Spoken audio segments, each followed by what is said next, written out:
Yes, if you tell me, I will tell them that Tell Me is on. Did somebody say tell me? Then tell me about it. Tell Me with host Carlisle Powell. There are talk shows, and then there is Tell Me, your very credible source for information. Join us every Thursday night. You certainly won't be disappointed. Alongside Dr. Kelvin Daly. Panic and fear, uncertainty that is compounded by a leadership that appears unprepared, uncertain, and indecisive in dealing with the coronavirus pandemic. And Tulu Weeks. Until God gets a hold of our Premier's life and transform him, he will go from bad to worse. We are tired of playing politics. We need to see policies that will change the life of people, especially those of us in the diaspora. Tell me. Carlisle, I want all women in this rally for change. Every Thursday at 8 p.m., you can be a part of this conversation by calling 669-7312. That's 869-669-7312. Also available on WhatsApp.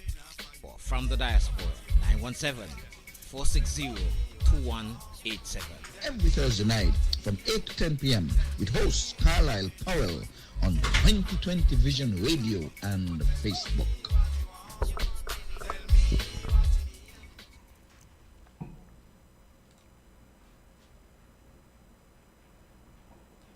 The views and opinions expressed on this program are strictly those of the participants and do not represent those of 2020visionradio.com or its advertisers. Do you know what you're drinking? If you are drinking plastic bottled water, chances are you're consuming plastic contaminants, BPA, and other hormone-disrupting chemicals you cannot see with your naked eye. Those empty plastic bottles take up to 450 years to decompose. In the meantime, plastic bottles are polluting the environment. They are dangerous to the planet and our health. The safer solution is to acquire your own Kangen alkaline water filtration system, and you'll never have to buy toxic bottled water again. Help save the planet and drink clean water for less than the price you'll pay for acid plastic bottled water over the next few years. The Kangen technology is the world's most popular, most acquired water immunizer. For more information, you can call or WhatsApp us on 917-207-1307. That's 917-207-1307. Change your water, change your life. Pico, the way to go for residential, commercial, and industrial wiring, data, security, UPS, and generator installation. When you need electrical work done now, done right, done at an affordable price, contact Finney's Electrical Company. Call or WhatsApp 665-1916 or email pico_1166@yahoo.com. Pico, the way to go. All right, we're back on air. Good evening all, and welcome to this edition of Tell Me. I'm sitting in the hot seat tonight because Carl has traveled. He's overseas, but he's joining us via Zoom. Good evening, Carlisle. How are you, my brother? Man, I am fantastic. A little bit tired, but good. How are you doing? Why got you so tired up there? I thought you went to relax. The sun in Florida seemed to be hot nearly as the sun in hell. Not that I've been to hell. Other people have been close to hell and back. But the sun in Jacksonville is knocking the life out of me. It is hot. Yeah, my brother Danny in New York told me New York is going through a heat wave of uncharted waters. He is waiting and ready to come home just to get away from the New York sun, so I can imagine. Good evening, Tedo, my brother. How are you? I am good. I was wondering what Carlisle doing in Jacksonville. And he ain't doing up in Jacksonville. When you come from St. Kitts Davis and you land in Miami, you got to go drive quite a number of hours to get up to Jacksonville, and then you have to, if you're going to take a flight, another flight, man, you don't need all them push and hustle there. No wonder you're tired. All right. Just stay right down here in South Florida. You're going all the way up North Florida. You're in trouble. My nephew runs track, and I support him once a year. So the AAU meet is in Jacksonville at this time of year. Oh, and so I'm here to give him my physical support. I'll talk about it a little later. All right. We need water, boy. Lots of water up there. And good evening, Tulu. How are you? Good evening to you, Dr. Daly, and good evening to Carlisle and Tedo, and again to all of our viewing and listening followers. Yeah. Good evening. You know, nobody want to hail up tonight? No? You're good? That's good for everybody. All right. Well, let me, as usual, let me big up my family, my brother here down there in St. Croix, my brother Danny and his wife Twilla up there in New York, my brother Carl in Atlanta, of course, my sisters Evan and Judith up there in Connecticut, and my other brother Carl in Canada, and my brother here on Davis, Reverend Othniel Daly. Of course, my good buddies over there in St. James, Westbury, it's Max, and over there is Turkey, Bose, and of course Gary, and all the other persons who have joined us, whether on the FM dial, YouTube, Twitch, or on the Facebook feed. We welcome each and every one of you. Carlisle, you have your greetings? Absolutely. My sister Mary and her husband, they're retired. So they're always on the move. But I'll hail them up at their fixed base in down there right here in Florida. Okay. They're on the move someplace tonight. They're not at home. Sister Glenda is here with me. That's my bigger sister. Her grandson is the athlete. And so we also have my sister Morvet, who is here supporting Caden. Caden and his mom, of course, are here at the meet in Jacksonville. So we are saying hello to all of them. They're someplace listening. They don't want to be in the production studio with me, so they're someplace else listening the show tonight. Okay. And my brother Everett and my brother Trevor, who I can always depend on to do my duties when I'm out of Nevis. So good night to all of them. Well, I must send grateful thanks to Trevor for the horse plantings he gave us last week. The following day they were fried up, believe me, and I've been nibbling on them in my fridge. You know, once I have plants like that, I don't skin teeth. I fry all at one time and put them in the fridge. And so every day I have a couple of slices and good to go. Kedo, what you want to say hello to anybody? Yeah, I want to say hello to Cole Planting though. I like my heart. Yeah, I want to congratulate my nephew Ozen for graduating from primary school, making his entry into high school this year. I know his grandpa would be looking down from above and smiling on him, my late brother, and I want to congratulate him. And he has a big shoes to follow to walk in, but I know he will do well. And his mom and dad, because sometimes we congratulate children, but we forget that the parents, did a good job too. So I just want to congratulate Ron and Cheese here and hail them up. And Hensley, my other brothers and sisters, as I say often, I talk to them like almost every day in this part of the world over here. So, Carl, I look like you're having a reunion over there. So that's a different story. I would have one coming later this next 2 weeks. I'll be off the system because we are going to be cruising for about 52 of us. For my oldest brother, he turned 70, so we're going on a cruise. Unfortunately, my brother Hastings, he was the planner. He and I were the planners, and to have to take his name off was the hardest decision I ever made for a long time. He and his wife. So, but we will proceed still, and so in the next 2 weeks, I will be pretty much away from the system. All right. Well, have fun cruising. Yeah, thanks. All right. Just a quick announcement. We had the funeral yesterday for our brother Walter Morton. A beautiful send-off down there at Box Hill Wesleyan. It was a great service.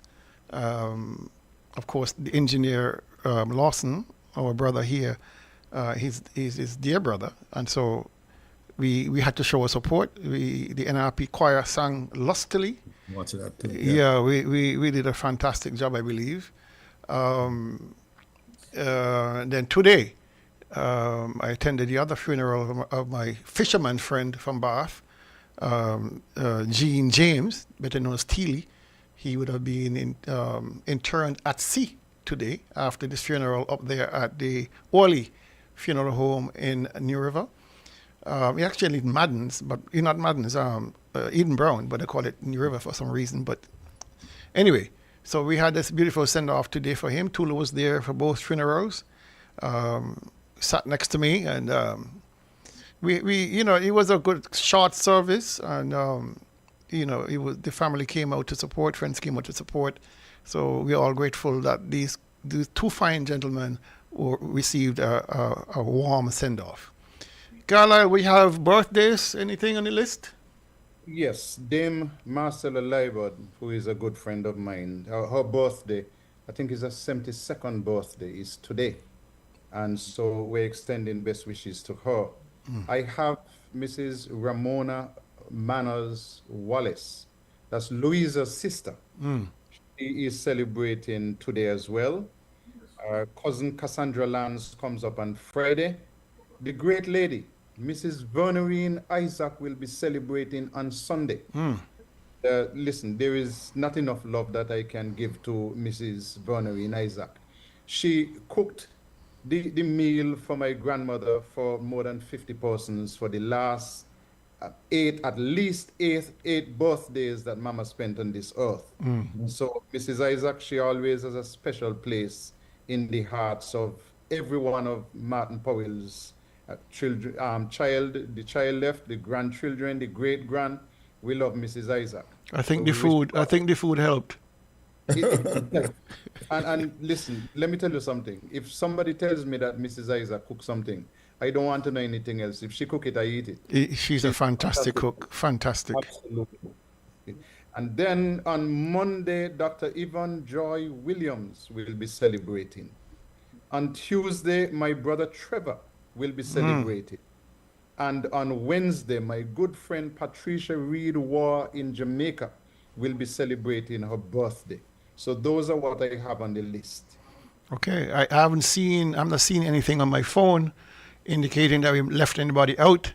And so I'm assuming that's a complete list for now, unless, Tulu, you have somebody, anything? Anybody hatch? No. Nobody just put a tree and nothing like that? No. All right.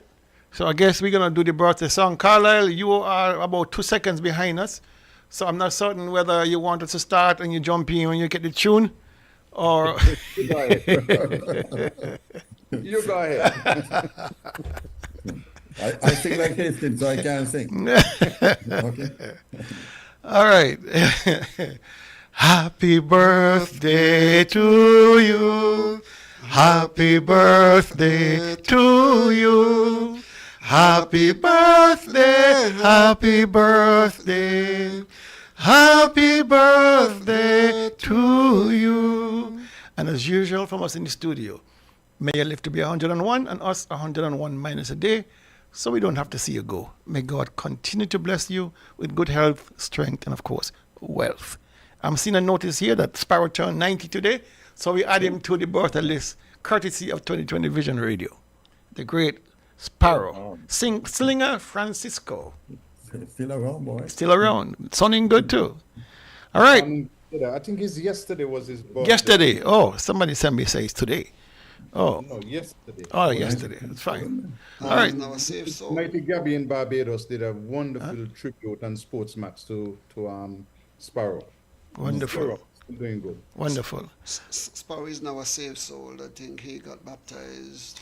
It's funny. These guys. Get a friend. These guys do all the worthlessness in the young age. And when they can't walk, they find Jesus. But that's the good thing about Jesus. So that Jesus is available for young and old. If I was the man, you're not coming in my house when you're 90. I'm so happy. That's why you're not Jesus. I am so happy he's not you, my brother. Jesus. You see, I'm a bit disingenuous. He sounds like a bit, That's why he's God and not us. And not us. All right. What's up for us, Carlisle? Just before you go, Carlisle, something just came back to me. My grandson graduated from the Tucker Clark primary school yesterday. I think he was way up in the number 3, number 2, somewhere up there in the school graduating. Well, congratulations to your grandson. And so he'll be moving on to secondary school. And so, Yolanda, say hi to Rick One for me. That's enough. Well, let us, since we're on that topic, this is the season for graduation. And a lot of schools would have had from preschool to kindergarten to primary school to secondary school. Everybody is graduating. My own granddaughter, she's 3 and she going to pre-K. Jesus. Anyhow, congratulations to all the graduates, whether here or abroad. Okay, let's go, Carla. What you got? Okay, a couple of things. I'm going to start just where you finished because I wouldn't feel good if I didn't say happy graduation and moving on to secondary school to who Stuart William calls the great man. That's Theodore's nephew. You know, he plays cricket, young, he's been playing for a while, and he is having a good breakout season this year with the bat for his school, Mud Cross. Okay. So I want to say, Stuart spoke to Stuart, and Stuart said, tell the great man I'll see him when I get back home. You know, we have already christened him with greatness. So hope that he comes through. His father, his grandfather would have been so proud of him. Okay. Now, let's start with the business. I'm wearing a shirt in support of my nephew, Caden Page, who is 14, but he's been running track since about age 7, running good track. And this is his team, Conshohocken Electric Force. And he did the discus and the javelin so far, All-American in both of those. He qualified and is through to the finals in the 400 and the 800 meters. Those finals come up on Saturday. And just to put it in perspective, gentlemen, this meet has in excess of 5,000 athletes from all across America. So when they award the top 8 as All-Americans, which mean that you are the best 8 in the clubs throughout America. He was just a whisker off the record in the 800 meters. He heats. So he's going on Saturday. He only has about 2 hours between the finals for the 4 and the finals for the 8. But his mom does a tremendous amount of work. His coaches do a lot of work. And I'm going to be out there shouting for him on Saturday in the finals for both the 4 and the 800 meters. Those 2 races are the two toughest races. I mean, 400 and 800 meters is when you basically sprint. Absolutely. And these guys up here, they do the sprint. Gentlemen, for the record, the first gun for the 400 qualifiers went off this morning at 11:15. The last gun was scheduled to go off at 3:19, which meant that they had 4 hours and 4 minutes. Guess how many races they ran? 172 400-meter races. 172 400-meter races in 4 hours and 4 minutes. In Nevis, for the interprimary, we run less than 80 races. We're scheduled to start the first race at 1 o'clock in the afternoon, and oftentimes people are going home at 8 o'clock in the night. 7 hours for 70-something races. And I just told you for 400 heats alone today, they ran 172 400-meter races in 4 hours and 4 minutes. I've been trying my best to get the Ministry of Education and the Ministry of Sport to send the people up here to look at how these people organize, how they run the races. Because we keep saying that we have mini Olympics. We have races with young people where we waste a lot of time. We need to improve because it's now on TV. We put it out there on YouTube. Nobody got time to be sitting down for 7 hours to be watching 70 races. Up here is gun after gun. One race goes and next race is gone. Because, and let me tell you something. I am told by my niece, Caden's mom, that to enter into these races, it costs you about $200 to register each athlete. And you have 5,000 and something. It's a business. Yeah, everything in America. Must operate it like a business. So, and for years, I've been saying to the Ministry of Sport, Ministry of Education, find some money. Send a couple people to see how these people organize and how it is they get so efficient at doing these meets. Until we do that, we're going to be home, arguing, wasting time. And up here, rain don't stop the meet. Theodore, you know that. You know what stops the meet? Lightning. There's lightning within 3 miles. Yep. But if rain is falling, the races continue. No, they have a lightning meter that goes off. That's the only thing that stops it. I mean, otherwise than that, the races go on. I was going to say the same thing you just said. How come we don't get somebody up here? I hear them talk about the Nevis athletic meet, but we last year or early this year, I was asked by the Nevis Association here to reach out to them to see what help we can give, and I reached out to the guy, I think from Overbat, I can't remember his name, but I think he must get promoted now also. Jameer Claxton. Jameer, yes, Jameer, that's it. And I said, guy, we want to help, right? We probably can accommodate somebody up here if you guys would just tell us what you want. And he promised to get back to us. Literally, he said, just send us something. Tell us what you want to do. We had 2 conversations. They promised to get back to us. Not up to this day. 7, 8, 9 months after. Not a communication back to us to say, well, guys, this is what we would like to do to help these folks then. This is what we want. This is what we can have. The association had some money. They said, all right, we want to do something. But I said, guys, when I reported to them, I said, I don't have anything to say because we reached out and nobody reached back. And these are the kind of things I say. If you show people how people do things abroad, because we are small, you don't learn in a vacuum. You got to step out and learn something from other people overseas.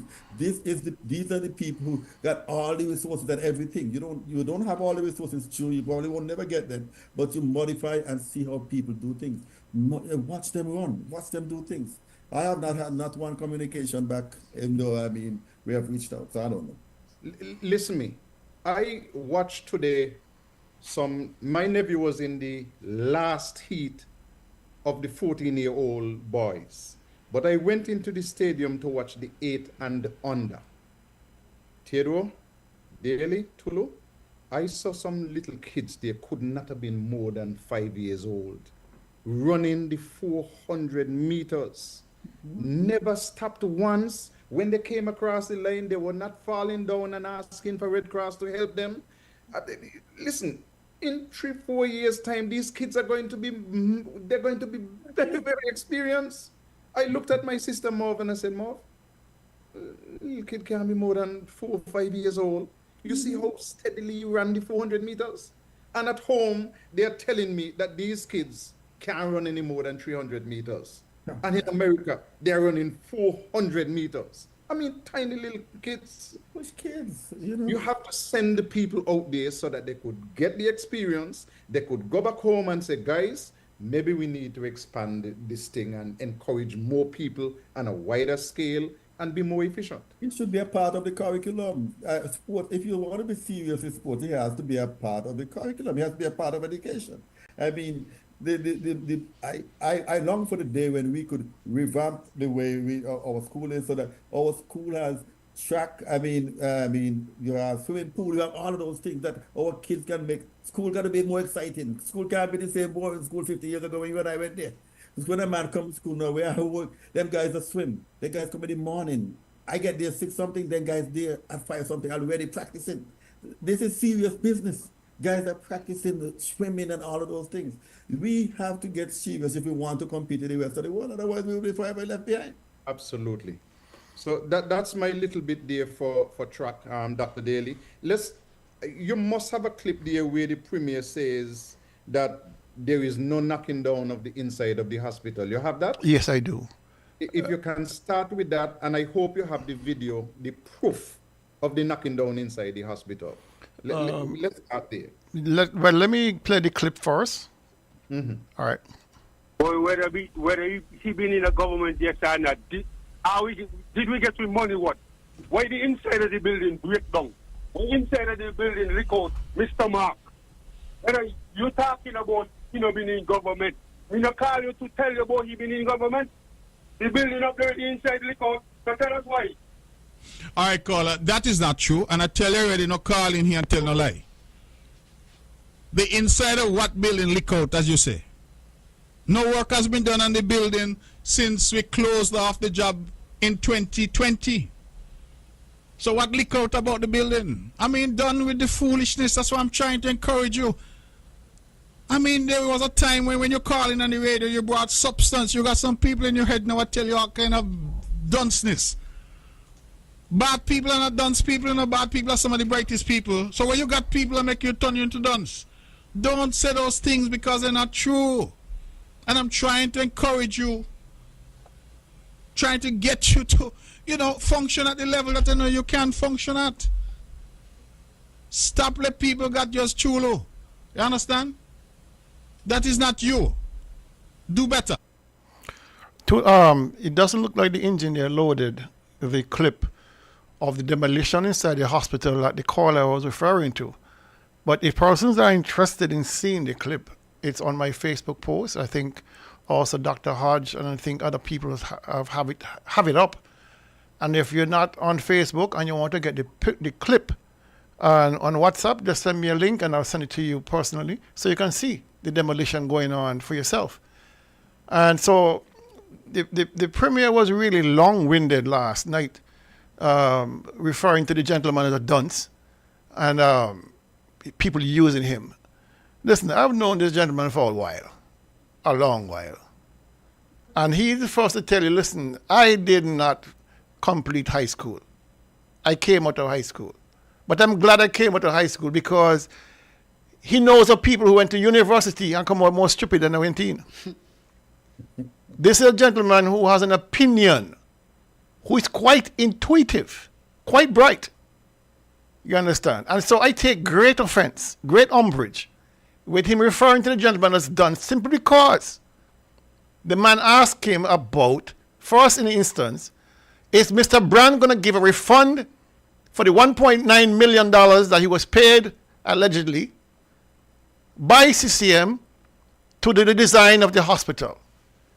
And given the situation of the hospital being incomplete and a total failure, will Mr. Brand refund the money? That's how the question started, And then he got all up in his feelings, and rather than answer the question, he started to insult the caller. I mean, how do you go from, are you going to refund the money to say a man dunce? And people are putting things in your head. The funny thing is, I've had conversation with the same caller, and he showed me a chair at his workplace over there in Long Point, where the premier is to come and sit with him. Sit with him, day in and day out. When the two of them were on the same side, and telling how bright he is and how creative he is. But now because on the opposite side, he's stupid and he dunce. He don't know what he's talking about. But the camera, the video of the hospital being demolished from the inside is a matter of record. This was not fabricated. But perhaps you see, liars have short memories. And so here we are, having to flip the script on him again to show him the lies, that he's been telling. The lying liar, as I refer to him now. The lying liar. That's what he is. Carlisle, you got something to say. But why is it that the premier don't prove his point by showing a video? True. Show inside of the hospital. Because they have done a good job of painting the outside of the hospital to fool people. But here is my problem.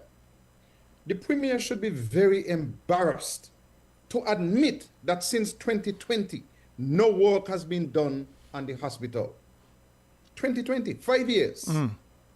And he admitted that this project, which they have deemed the most important physical project in Nevis, has not seen any work to advance it since 2020. And people must ask the question, why? Why is it they have done no work in 5 years? Is it because there have been some recommendations that they knock the entire building down?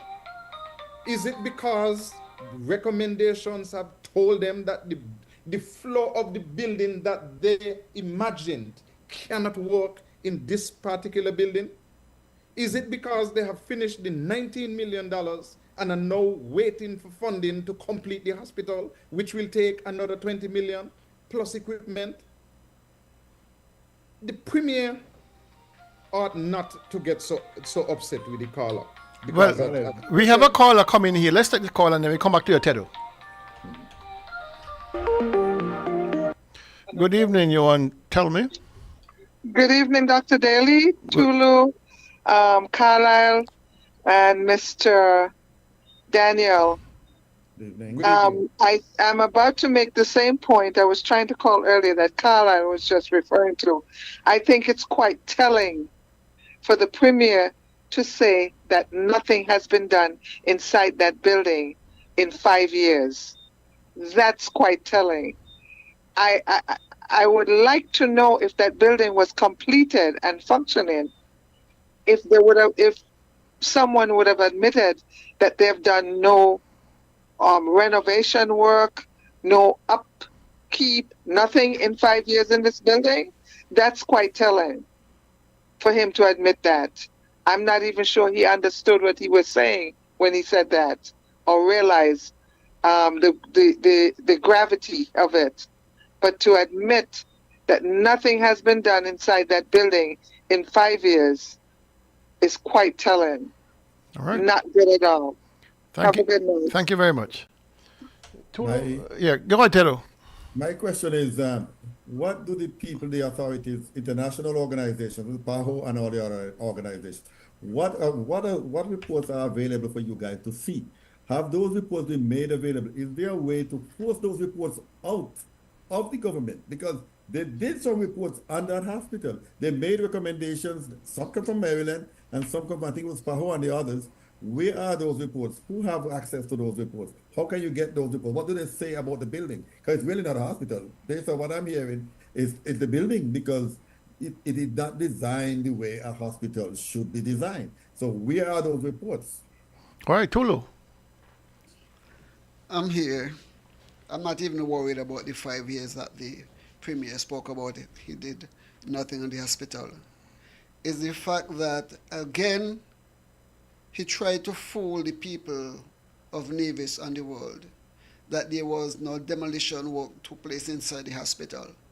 And the Premier well know it's not a matter that he's ignorant of what took place there. He knows what's going there, but he's so embarrassed. It better he had said to the caller, listen, we had to knock out some of the walls, yes, because we were trying to rectify certain things that went wrong. Be honest.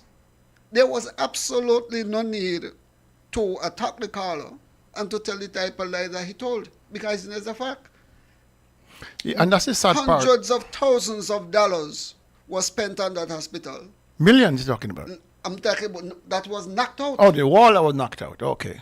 Hundreds of thousands of dollars worth of wall was knocked out.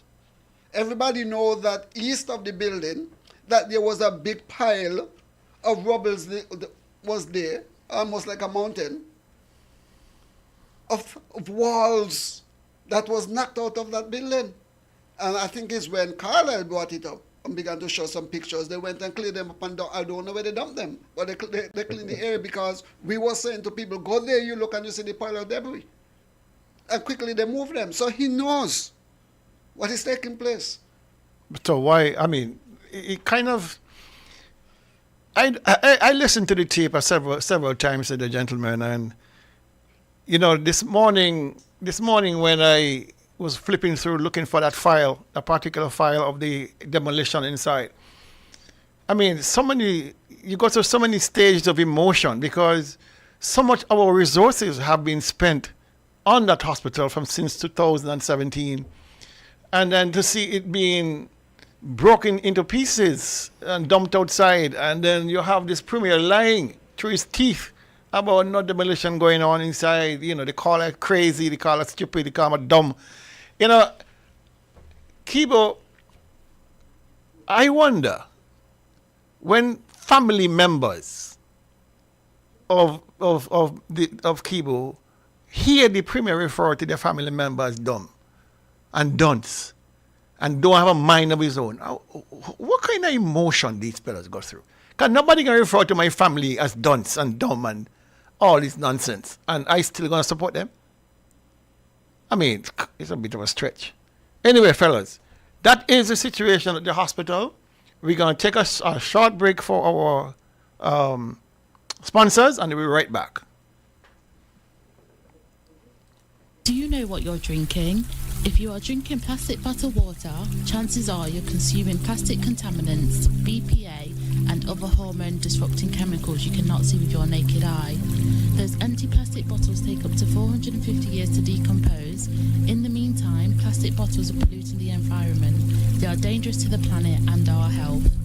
The safer solution is to acquire your own Kangen alkaline water filtration system, and you'll never have to buy toxic bottled water again. Help save the planet and drink clean water for less than the price you'll pay for acid plastic bottled water over the next few years. The Kangen technology is the world's most popular, most acquired water immunizer.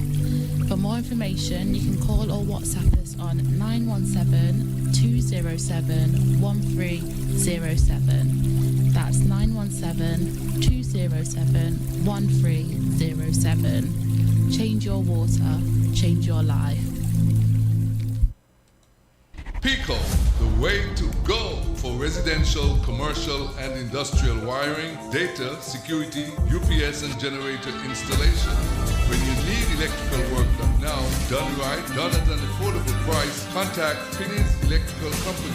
Call or WhatsApp 665-1916 or email pico_1166@yahoo.com. Pico, the way to go. There's one other aspect that we did not touch on regarding the hospital, and I was just reminded because I did post some pictures of it this morning, and it is the electrical and fire and telephone conduits, the walls that had to be cut open and the floors that had to be cut open to accommodate the installation of these things. Let's take this call.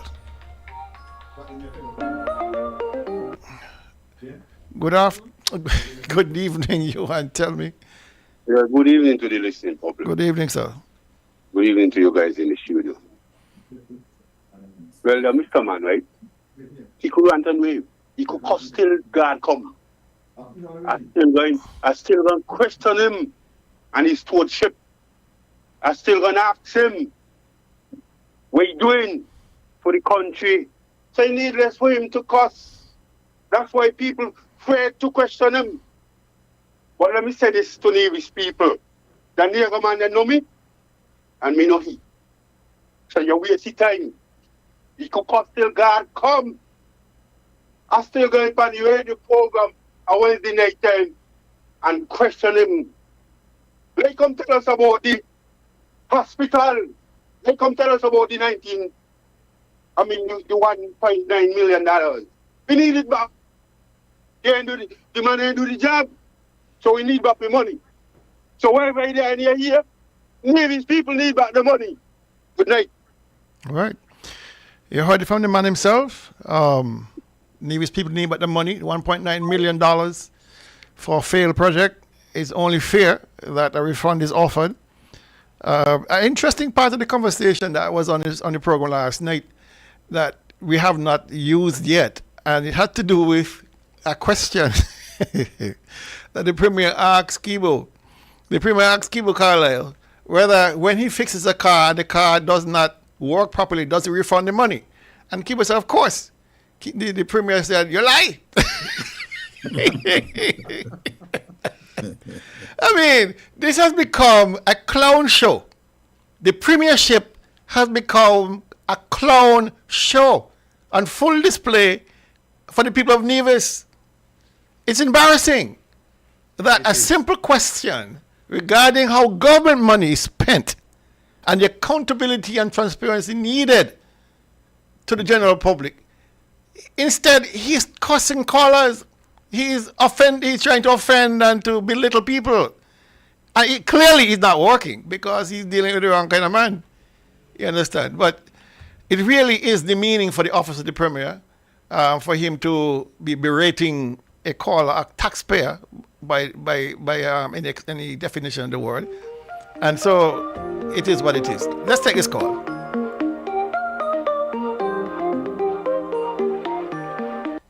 Good evening, you want to tell me. Good evening, Mr. Daly. Good evening, sir. You and Carlisle. Carlisle, first I want to say to you, you and Janice and Mr. Daly, I don't think Tulu don't want to go. Go to the town hall meeting. Go to the town hall meeting. This is the role you all got to play. Let him go in the face. Let him see her in the crowd and ask questions too. And next thing I want to say daily before I go quickly is that I listened to the show last night and that fella lose his way. He lost his way. He think taping Janice could help him. People fed up with Mark. People disappointed in Mark. Nice word and now start to cuss people about the dumb and the stupid. Ain't gonna work no more, you know. We tired of hear these things now. So he's synchronizing people. Have a good night, Mr. Daly. Thank you, sir. I fight for Nevis. Thank you very much. Gentlemen, Hold on, Carla. You got one more call. Good evening, you want tell me. Good evening, gentlemen. Good evening, sir. I am saddened by the behavior of the Premier. Mm. Because guess what? Kibo was one of his biggest supporters. Amen to that. Kibo and the Premier used to be seen in that village going from house to house. But realistically, Kibo conversation is always about the country. When you hear Kibo he talk about the country, he talk about his children and his grandchildren. That is the concern. Kibo no want nothing for himself. All of a sudden, Kibo comes stupid. And the Premier has to learn to control himself. But you know what? The writing is on the wall. Every time he do a poll and he get the result, it angers him. All he has to do is pack and go. We know what happened last election, you know. The extra 16 votes found in a ballot box. That tells us what happened. And you know what? My mother used to say, call them today. Call them today because who was involved is not going to be involved this time around. And that was not my will. But it happens. And so these stumbling blocks are being removed without anything coming from the Nevis Reformation Party. Hear that? That's it. Call dropped out. I want you to stay in health. Look for a clip where the junior minister Nisbet speaks about the pharmacy and the physiotherapy room. Yeah. You ready for that? Yes. Okay, let's go. In terms of the Ministry of Health, I think I can begin at our infrastructural development in the Ministry of Health. And while the focus is often on the expansion project, which we are still committed to getting off the ground by the end of this year, we continue to work on several infrastructure projects within the Ministry of Health as well, smaller projects to ensure that the hospital is run at an effective and efficient level. So some of those that are ongoing is the complete overhaul of the pharmacy at the Alexandria Hospital. That project is nearing completion at the end of July.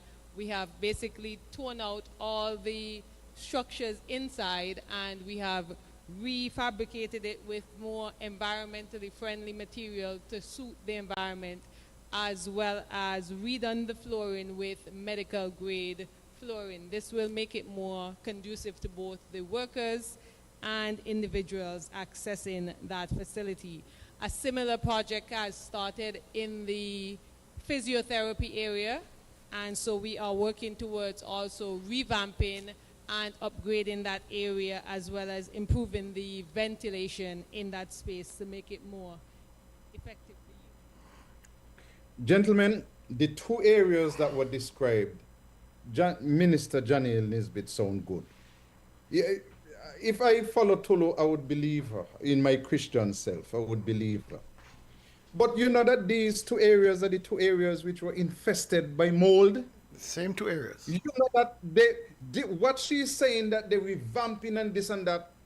Minister Nisbet, I'd want you to go to heaven with me and Tulu. I don't want you to get in the habit of telling all these barefaced lies. Don't happen to me. You must come to people and tell the people that the reason why the government was forced to do work in these two areas is because they were infested with mold. We broke the story. Daily, you broke the story. It's after you spoke about it, they scrambled like hell and had to do something in those two areas. So don't come tell us that, you know, these smaller projects and make it sound as if you did this because you want to make improvements. No. the government did it to save face because those two areas were infested by mold. But the second thing I want to draw to the attention of people, because Janelle slip it in easy, you know. Yep. She said they want to restart the work on the hospital by when? By the end of the year. 2025. Mm-hmm. They said this was going to be the one major project in 2025. Minister Nisbet just slipped in casually, thinking that he would slip past us. They want us to restart the project by the end of 2025. Father Jesus, help us. Yeah, that was I think that was a Freudian slip. I don't think she meant to release that information. She probably being spanked right now by the premier for for allowing us to get the insight as to what is happening up there. But you're quite right. When I listened to the clips, I said, well, this is the basement of the hospital, the first floor of the hospital, where all that mold was happening. And a lot of the mold came from the fact that there was a leaky roof on top, and the water was coming down through the walls into those areas. So I do hope that they have stopped the leaks, and will now prevent any further mold infestation. By the way, fellas, what became of the mold task force that the premier said he was going to create? Because on a sidebar, the courthouse in Charlestown, the High Court, has been closed now for the last 2 or 3 months, awaiting repairs. The Alberta Payne Community Center in Bath is housing the court, and hurricane season is upon us. And there was only one other hurricane shelter in the whole of St. John's, which is at Pond Hill. So I don't know what the thinking is. No work has been done whatsoever. The building is locked down, closed down, top and bottom. The registrar office is still operating, still a source of contamination, it's still causing health concerns for workers. And so they have simply resisted or neglected doing any work at the hospital, at the court, High Court and Registrar in Charlestown. Let's take this call. Good evening, you want to tell me? Hello. Yes, good evening. Good evening, Dr. Daly Good and evening. Dr. Daniel and Tulu and Carlisle. Just Good a quick evening. note. Daly, first off, I really wanted to go to heaven with Tulu and Carlisle. I realize Carlisle left me out the mix, but you're all right. Yeah, and I don't think it's fair. So let us all go to heaven together. Just a quick observation, guys, and to the Nevis public. It doesn't appear as if two things can happen simultaneously in Nevis on the CCM government. And here is the trend. It seems as if as long as preparation is being made for Culturama, no work can go on the hospital. So that Freudian slip that she made is an indication that they cannot handle both things at the same time. So the work on the hospital will start early next year. Just like how it was promised last year, it was Culturama 50. We got Culturama 51 now, right on our heels. Can't be working on the hospital, guys. I'm sorry. And to add to that as well, Carlisle is working on upgrading Grove Park. Monies have been expended to Carlisle to help with the upgrade of the park to accommodate the under-19 cricket in Nevis. So we can't have it in so many ways. I just want to make that observation. You may not agree with me, but it's my observation. But what are they trying to do? Thank you, caller. What are the objectives of the hospital expansion? What are they trying to do? What exactly are they trying to bring? Are they what exactly? I'm not sure what they're trying to do. Please help me. Well, you got to go back to the beginning. Tedo, let me say one thing to Tedo. The show is called Tell Me, eh? So when you come here, you're telling us. Well, I want to hear it. Let's take this call. One more call coming in. Let's take this call.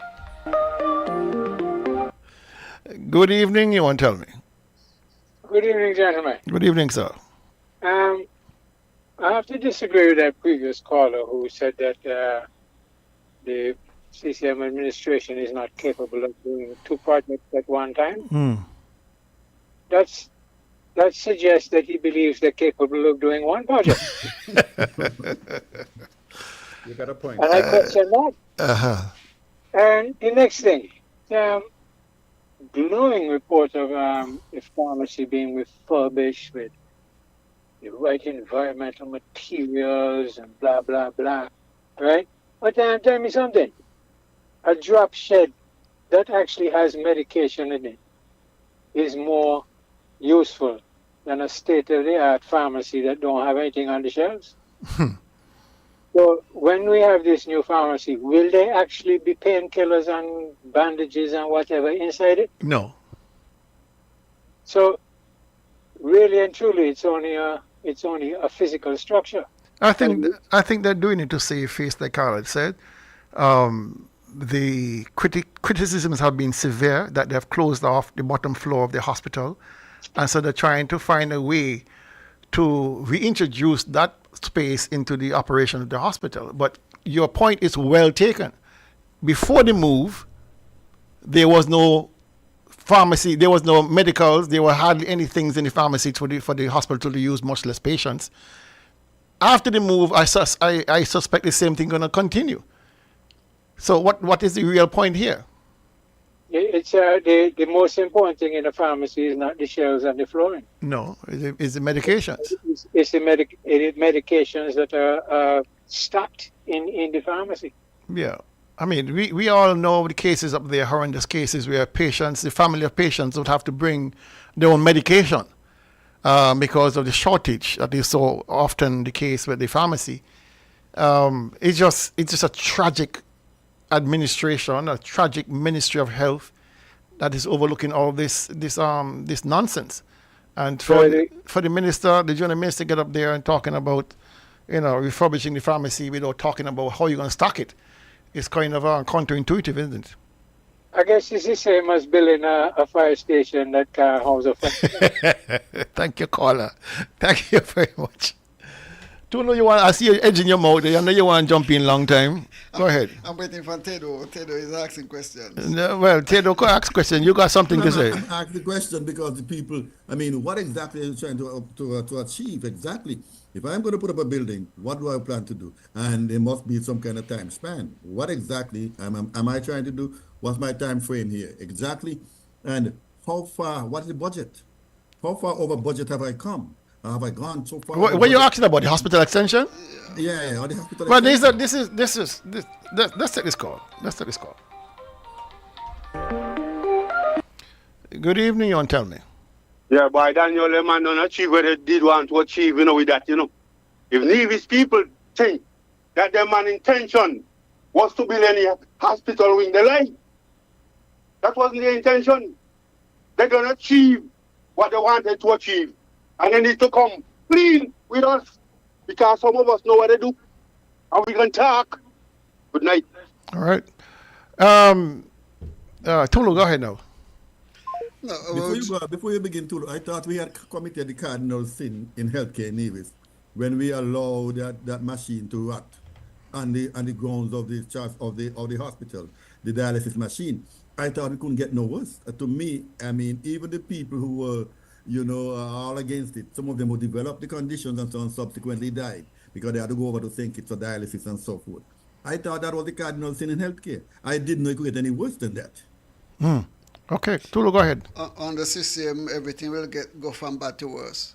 Now, when the Premier mentioned the expansion of the hospital, it was for diagnostic. It's to put in what they're saying, X-ray, dialysis machines and what's not.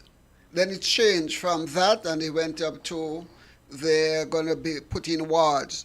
Then it changed from that, they knocked down the kitchen and they're going to build the kitchen over. They just were doing things without any plan, just like they started the Newcastle police station without any real plan. That is exactly what they did at the hospital. And so the idea of doing this, and I agree with the last caller, I do not believe that it was intended for any hospital. I believe it was a way to find quick money and easy money to put in the hands of Spencer. Because clearly, they knew that Spencer was not capable. Everybody in the system leadership knew Spencer was not capable to design any hospital. They went ahead and handpicked him and gave it to him, not because they want us to have a hospital. If Mark and Vance wanted us to have a hospital, they would have gone to Taiwan, just like we went to Taiwan for the Malcolm Gishal Park. And just like he's saying that they have consultants in Canada on the poultry plant, how is it that you tell me that you didn't go to the expo to design a hospital? It was not intended for any hospital. It was designed to put money in the hands of Spencer to run a campaign. That is my belief. Okay. Any other comments, Carlisle? No, I leave that alone. Everybody know that they wanted to make sure Spencer had campaign funds. Everybody know that. There are some people in Nevis who don't care. And so they want to close their eyes. I want you to play the one about the kitchen. Hospital. You want the one about the kitchen? Yeah. And while you're looking for that one, let me say, healthcare in Nevis is under some serious challenges because the Ministry of Health, they have not had a driver for public health since the start of the year. They interviewed a driver. They have had some recommendations as to drivers on the desk of the minister, because I understand that the PS nowadays can't even hire a driver. So that is with the Minister of Health, and there is no driver for public health in Nevis since January. You know what that means? That the Charlestown Health Center and the hospital who would issue supplies, including vaccines to the health centers, they are held back because they don't have their own driver. So when I tell you that we're struggling in Nevis with health, this is something that you've got to take really seriously. How could you not have a driver? So when Gingerland call and say, hey, listen, we need these supplies or we need these vaccines, you say, hold on, let me wait until we get a driver. And people out there in the community waiting on those supplies. Man, this is serious. And this is, listen, they just hired somebody down at the tourism authority who they call a vice president for something and something. VIP. A VIP for mice. Whatever mice means, they should have changed it around, because when I saw that the new hiree, Theodore Cousin, was responsible for mice, I wonder if she was responsible for rats too. I'm going to say, guys, that I mean, you know, I congratulate my cousin because I think she's an awesome pick for that for VP. I mean, her experience is far exceed any that I believe is in Nevis at the time. I mean, and I congratulated her. I think that if there's any good news anywhere, I think that her pick, and I think she has the wherewithal, the what they call the gravitas in America, to make some significant changes as long as her hands are not tied. All right, that's the call. Do I agree with you, but hire a driver. Because the driver would not, can't a fraction of what she's getting. Hire a driver for the Ministry for Public Health. All right, let's take this call here. Good evening, Yon. Tell me. Yeah, thanks for taking my call. Gentlemen. Ivor. My good friend, yes, Ivor, yes. My good friend Mark said last night that he is in the checkout lounge. I'm sure you all heard that. Clearly. So we can't be too hard. We got to be hard on the people in Nevis who are supporting things other than what he's saying. He actually says he's in the checkout lounge. So the problem here, and people are saying that you all should go to the meetings. I want people to understand that, just like I can call his name since you all call his name, Kibo, is standing up for Nevis. Flo said it. I believe Flo, my schoolmate.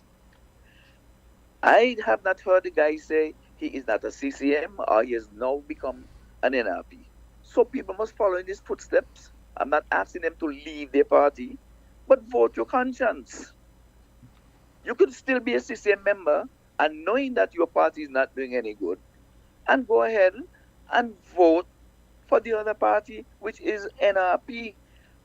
So the problem is with the people. They're holding on to one set of people, as they're saying, Carla should go to the meeting, Tulu should go, you should go, Mr. Daly. No, what happened to the other voices? Even you who are in the party, question them. It doesn't mean that you're not loyal to Nevis. Be loyal to Nevis, and we should address those things. All right. Not just attacking Mark, because Mark already said he's in the checkout lounge. He's on his way out. Thank you. Thank you very much. And let me piggyback on something that the caller said just now regarding Tulu.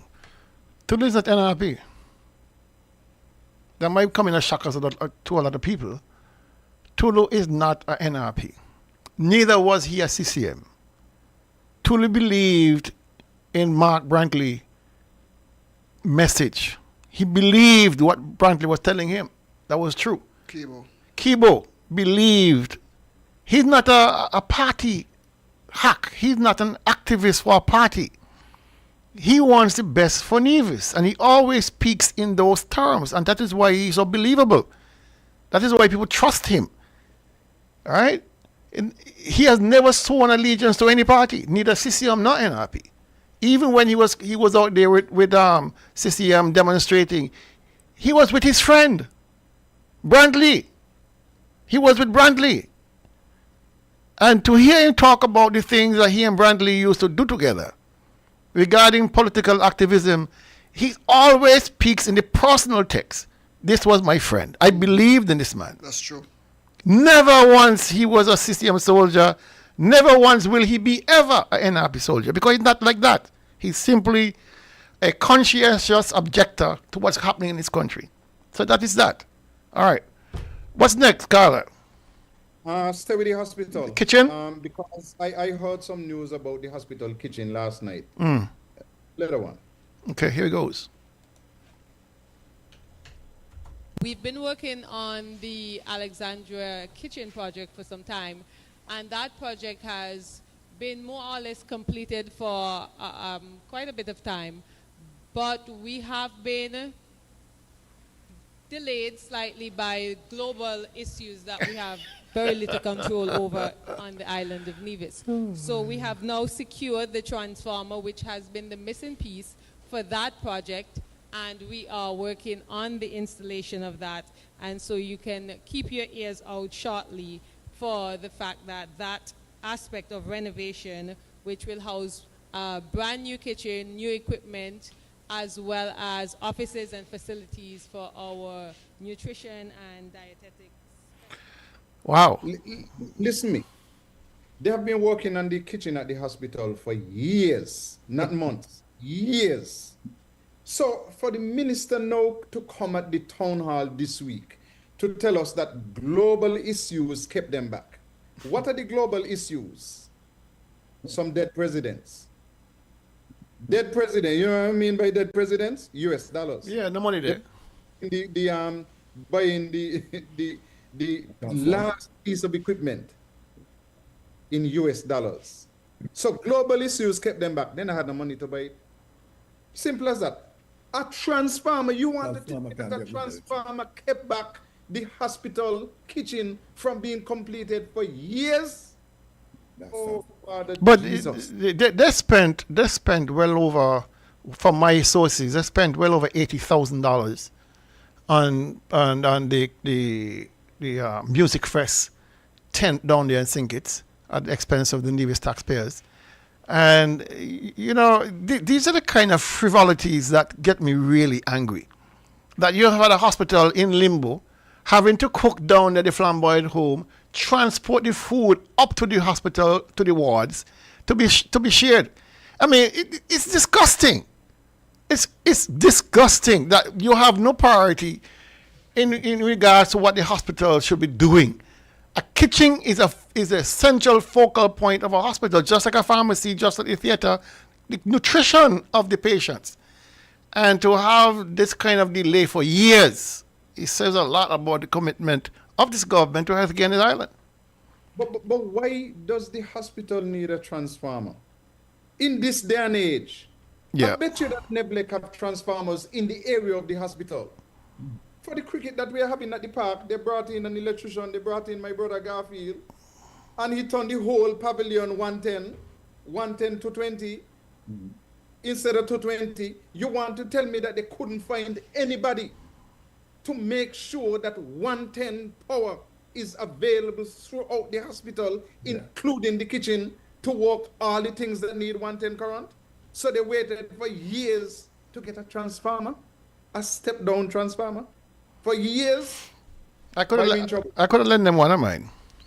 The thing is that the Minister of Health, like her boss, they are deceivers, compulsive liars, and I am convinced that the entire cabinet believe that the people of Navy is stupid, so they speak to us like we are stupid. Who in their right mind will believe what General said about waiting for transformer?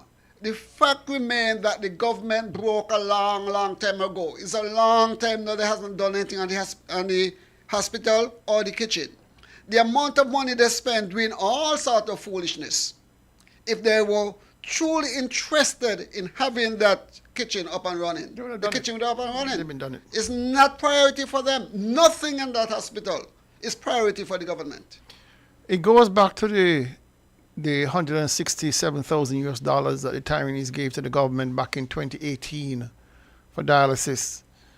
And what is striking is that if they were waiting for a transformer, I mean, they went begging the Taiwanese again for money for the airport. They went begging for the money for the processing plant, which we'll talk a bit later. I mean, I think Taiwan makes transformers. If they needed a transformer, so let's take this call. Good evening. You want to tell me? You see, the nigger man there, right? Look at who own him. See if you see any smart people own him. Just check who own him. So you feel like everybody is a fool. But here we say to Nevis people again this week. See all what happened. And the man not care. We could tell her at the end, the candle, he not care. And the country no broke. Because when he want to spend money in the VIP booth and the this and the that, he find money. So the country no broke. But here we say to us as a people, let me show you all the little issues we have, Jen. Let me forget about the system and NRP thing, Jen. Let me think about Nevis. Let me think about Nevis. Let me think about a generation behind there. We get rid of the man. Not hard. How we go to join together, unite, and get rid of the man. Unite. All right. Thank you very much for that. I think, Dr. Carlisle, that healthcare is such a fundamental part of who we are as a people that I want to hear from the nurses. I want to hear from the people who are affected. I want to hear from those. You're not going to hear that, Theodore. Don't waste your time. No, because they got to step up. You're not going to hear it. Man, this is like, I mean. You think you're in America? You think this is America? Where people have labor unions and things to protect them? Down here, my brother, you are a victim. You are victimized for speaking the truth about anything. So you can sit and pontificate about what could be or what should be. The fact is, we have been beating this horse for years now, many years, about the state of the hospital. There are nurses and doctors up there who know the facts, but are willing to step forward and risk their careers on the altar of being right. And so we are not going to have that conversation anytime soon with people. When NRP is in power, it's a different matter. But one system in power is a different kettle of fish. Let's take this call. That's what I find daily. I mean, hold on, tell me. Good evening, you want to tell me? Hello, good evening. Oh, the call dropped out. You were saying, Tedo? Yeah, I find when NRP is in power, the NRP followers, they question, even the NRP followers, they question, they want intellectual reasoning for everything. You got to highlight everything, you got to explain everything. the CCM follows. Mark says so. That's So it. it gotta be so. I mean, the NRP lost because the people them said they were doing too much. I never hear government lost anywhere in the world because people say they're doing too much. I mean, come on. I mean, what exactly do the people want? I mean, you're not questioning anything. You're not challenging anything. What do they want? I mean, because you get the government at the end of the day. You get the government that you deserve. Just as a side note, gentlemen, I was following. Today was hot on Facebook. I mean, people were outraged by a lot of things that came out of Brantley's show last night. A lot of things he said regarding fair share about the airport, about everything else. So the Facebook was lit up today with commentary. And my good brother Rohan Isles made a post regarding all the incompleted projects on Nevis started by CCM, and he listed them on the track. And another good buddy of mine, Timothy Keynes up there at Hamilton, jumped on and said, take the Mondo truck off of that because the Mondo truck is ready. It's finished. It's an IAA, AAA certified truck. No, man, it has lost that certification. But here the joke. He was Timothy challenged. knows that it has lost the certification. He was challenged immediately. And I simply asked him the question. I went on to Mr. Google and Googled the latest IAAA certified trucks across the world. 215 trucks to be exact. And we're not included. So I asked him simply to publish the names, that report that he's reading from, that says that Nevis has a certified truck. Well, of course, he couldn't. But what amazed me, there were people who liked what he said. There were people who gave him hearts and hugs with what he said, knowing the man telling a lie. People are willing to accept lies for truth. It is amazing. I've never seen this level of corrupted thinking where the truth is so plain to see. And because of tribal politics, they're willing to put down that aspect of their life where they require truth around them and take up lies. It's amazing. It's really amazing. And sometimes I go back to the same saying I normally say. No wonder Jim Jones was able to convince mothers with nursing babies to feed their babies cyanide and then take the cyanide themselves. That's how the depth of occultism, people truly get swayed, their minds get bent by their belief in a certain dogma. So We have it here tomorrow. let's go on, fellas. We are 9:15. What's next, Carlisle? When we come back from the ads, I want you to do the poultry update. Poultry update. Okay, cool. Let's get the ads. Do you know what you're drinking? If you are drinking plastic bottled water, chances are you're consuming plastic contaminants, BPA, and other hormone-disrupting chemicals you cannot see with your naked eye. Those empty plastic bottles take up to 450 years to decompose. In the meantime, plastic bottles are polluting the environment. They are dangerous to the planet and our health. The safer solution is to acquire your own Kangen alkaline water filtration system, and you will never have to buy toxic bottled water again. Help save the planet and drink clean water for less than the price you'll pay for acid plastic bottled water over the next few years. The Kangen technology is the world's most popular, most acquired water immunizer. For more information, you can call or WhatsApp us on 917-207-1307. That's 917-207-1307. Change your water, change your life.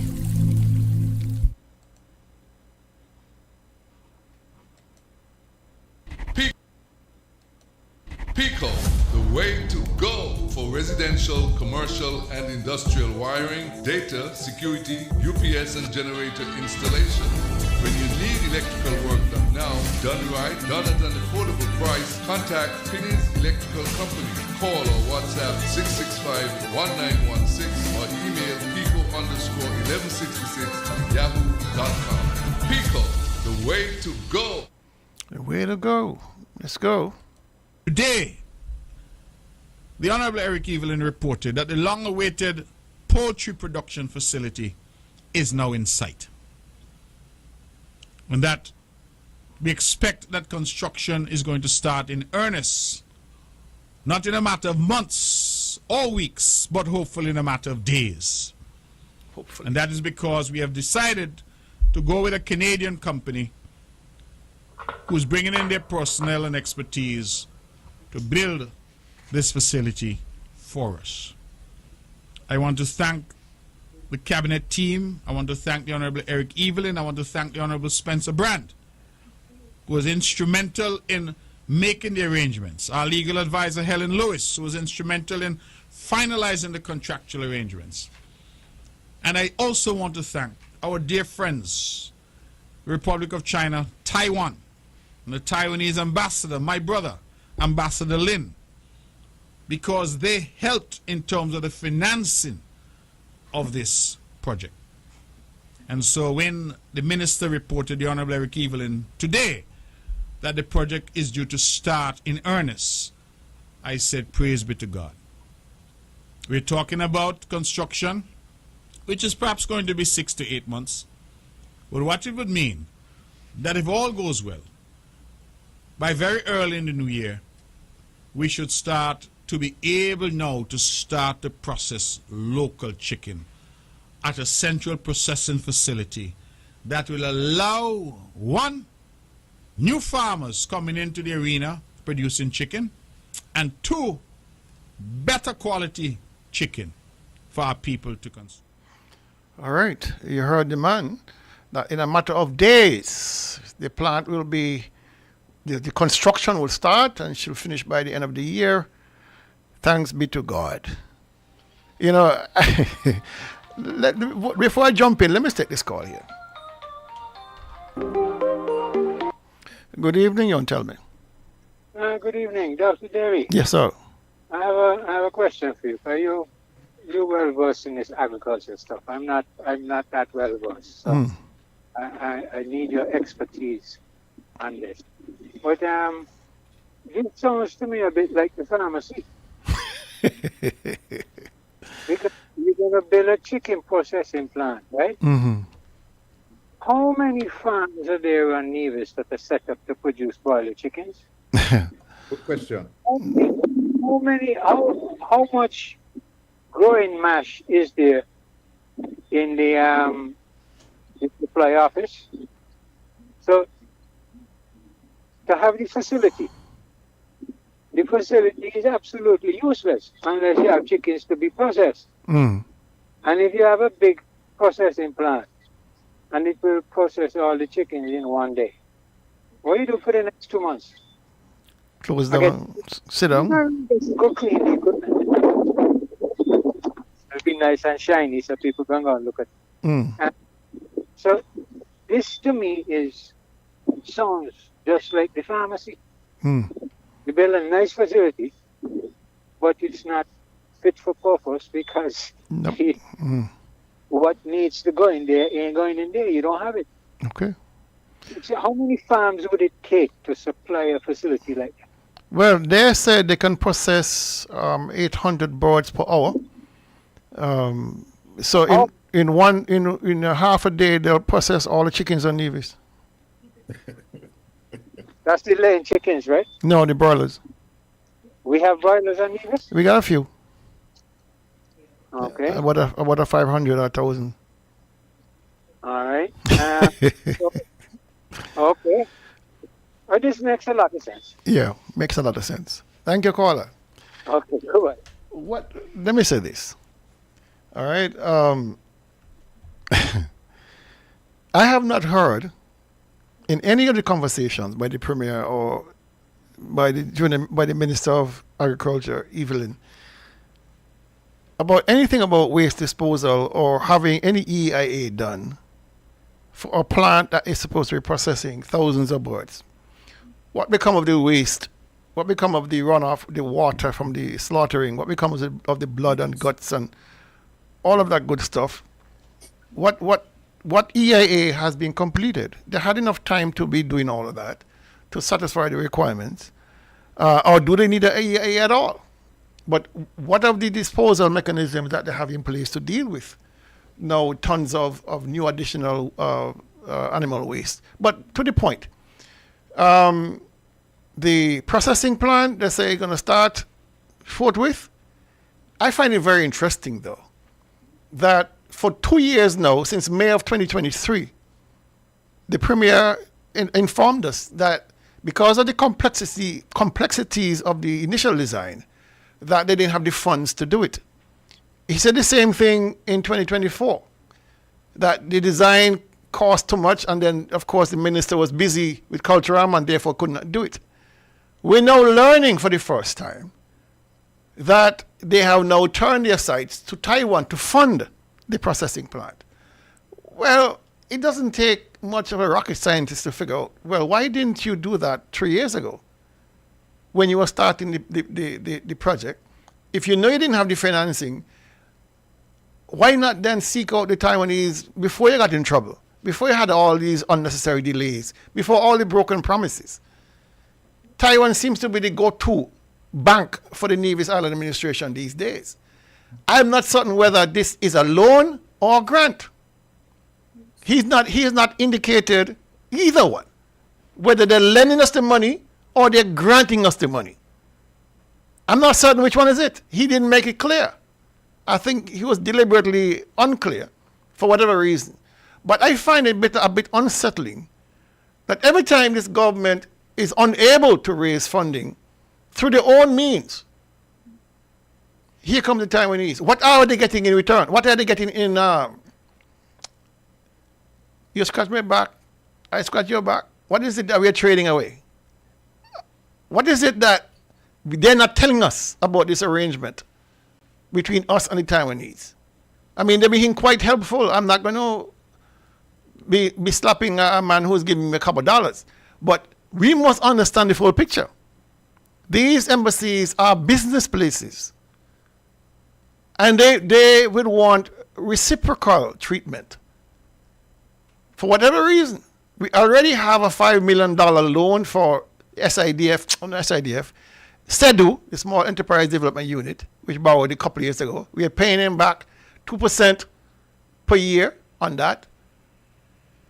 What else are we borrowing? The airport project that promised $26 million, approximately $8 million US so far. I don't know how much you're going to end up giving or lending. That's another loan that has to go on the books as part of our loan portfolio. How much are they borrowing? I can only assume they're borrowing this money because if there was a gift, they would have said so. So how much is this borrowing going to cost us? And what are the terms? You know, I want to see this processing unit done. I really do. But I don't want a situation where we end up in another white elephant where you have, as Tito indicated, within a day you finish processing all the birds and nevis because you simply don't have the throughput. Then what? And who is going to do? I guess they're going to bring in all the trainers to train these people to cut and pack. And then one other question I have to ask. What is the business model here? Is the government going to buy the chickens from the farmers and sell them? Or are the farmers going to take possession once they're being processed? Which one it be? They have not said. So we are going into an industry not knowing what the industry is all about. We don't want to be ambushed down the line when you're saying, well, I brought 1,000 birds in. The live weight was £4, so that's 4,000 pounds. You promised me $250 a pound live weight. I want my money. And the government said, hold on a minute there. That was not the deal. The deal was, we will process them for you for a fee. You now have to sell them. What is the arrangement? Has Carlisle, have anybody told you what the arrangement is? None whatsoever. And it's a big puzzle, because here is my challenge. We have been paying storage fees and the equipment for years.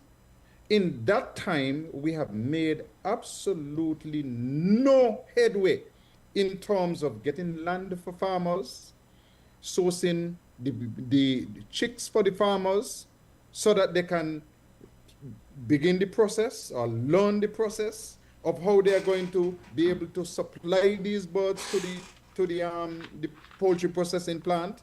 So really and truly, we now hearing that we're bringing in these Canadians to set up the plant. We know further ahead than when they went ahead and bought the equipment to put the equipment in storage. You know?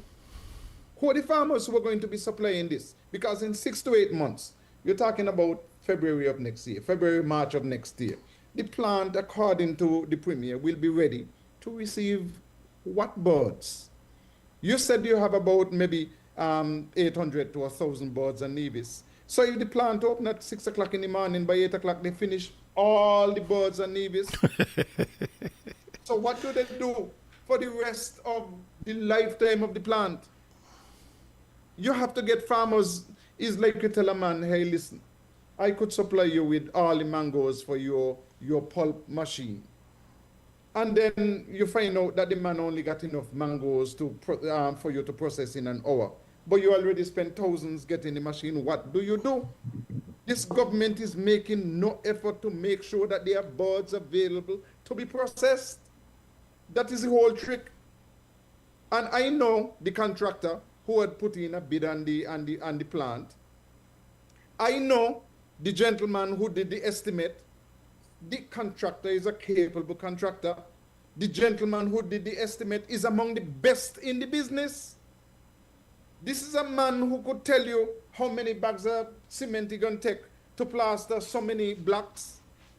So when I tell you that the numbers that were provided for the bid from one of the contractors who I know was spot on, it was spot on. The problem didn't have anything to do with the bid, you know. The problem had to do with the government didn't have the money to build the building. That is the whole issue. So they had to wait and see if they could somehow cut and contrive. So they're bringing in this prefab plant. The government also said that they're bringing in all the people to set up the plant and to work there. So very few jobs will go to local people. Maybe they would need 1 or 2 fellows to pass something here and there. But they're bringing in the people as well. That's what they said. How is that going to benefit us? I find it fascinating. That's the it's called.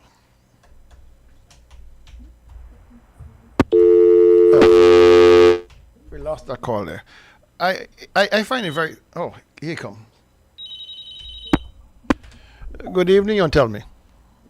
Blessed night, Brother Daly. Good evening. And how you doing, Brother Daly? And blessed night, Brother Tulu and Brother Carla and the brethren in Mary Mako, if it's there, your location carry. Blessed night. So we call her Mary Mako, we call America, eh? Okay. Eternal love. I'd just like to get something clarified here. Here, a farming project was going on in Indian Castle. What become of that farming project? Is still available, moving, as how you're set out from under the tool of Brother Banky, who was the overseer for it since now he gone. I would like to know what the position of that farming project in Indian Castle, if you all can tell me, please. Okay, I'll answer you off here. Thanks. Thank you. All right. Yeah, that farming project in Indian Castle Phase 1 is it's on its knees, to say the least. Since the departure of Banky, the project there has really gone through a difficult time. To call it a metamorphosis is perhaps too kind. It's totally... You see, you can always tell when things are bad when you don't hear the minister speaking glowingly about it. Before, it was how wonderful the project is and what a wonderful visit for tourism and all kind of things. You don't hear anything anymore. It means that the project has fallen on really, really desperately hard times. And, you know, they don't seem to want to put in the resources to bring it back up to speed. So it's another failed project that's on our doorstep. But back to the problem, Carlisle, with this poultry processing plant. All right? I have said to persons who ask me directly what to do regarding setting up a broiler operation or a growing pen in the area or some designated area. And I've told them under no circumstances are you to do that without me giving you a clear signal that it is okay to go forward. because there are certain assurances you must have. When you're bringing in 1,000, 2,000, 3,000 birds, it's a lot of money. Then you have to pay to feed these birds. You have to pay to water these birds. You have all the equipment you got to deal with. Then you have to transport these birds to the processing plant. We have not even touched the logistics of how you intend to transport the birds. In what? Who is responsible for it? Anyway, the point is, you can't trust anything when it comes to timeline with the government. They're saying the plant going to be ready early in the new year. Build it first, get it operational, and then we're going to talk. But if you're going to anticipate, try to guess when the plant going to be ready, you're going to lose money. A lot of money. There's nothing these guys have said that prove me wrong. Everything they've said is a bunch of lies, a bunch of malarkey, a bunch of delays, missed opportunities. That's all we have gotten from them. So if they tell you January, look out for mid-year. Because they have not solved the logistical problems that is well needed to get this thing done. The feed supply, how is that guaranteed? Are you going to feed them rice? You have to get these things solved before you make a move and talk about you're going to move into processing. Processing what? Chickens, or are you going to process doves and chichibud? Or you want to process a well-run, you want to have a well-run poultry processing plant? These guys, they don't know what they're doing, and that's the biggest problem. Carla, what's next? The fair share update. Fair share update. Let's go to that. Some months ago, we were told that the report from the World Bank for the fair share has come to the Federation. You, in your own words, have said you have received the report, and you and your cabinet is going to look into it. That was some weeks ago. So here may I ask you tonight, have you and your cabinet looked into the report as yet? And if not, why? Caller, thank you for your call.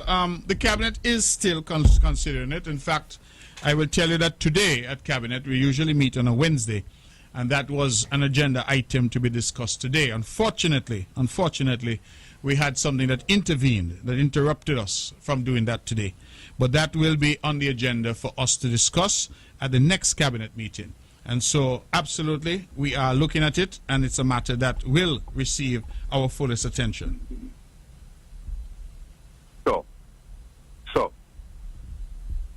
So, can you commit yourself to us that we will hear about the report before the month end? I can't commit that you'll hear about it before the month end, but I can commit that you will hear about it. As I outlined repeatedly, that the effort that we're making in relation to that report, the Prime Minister shared the report with us. We will review it. The Prime Minister's technical team, he says, is also reviewing it.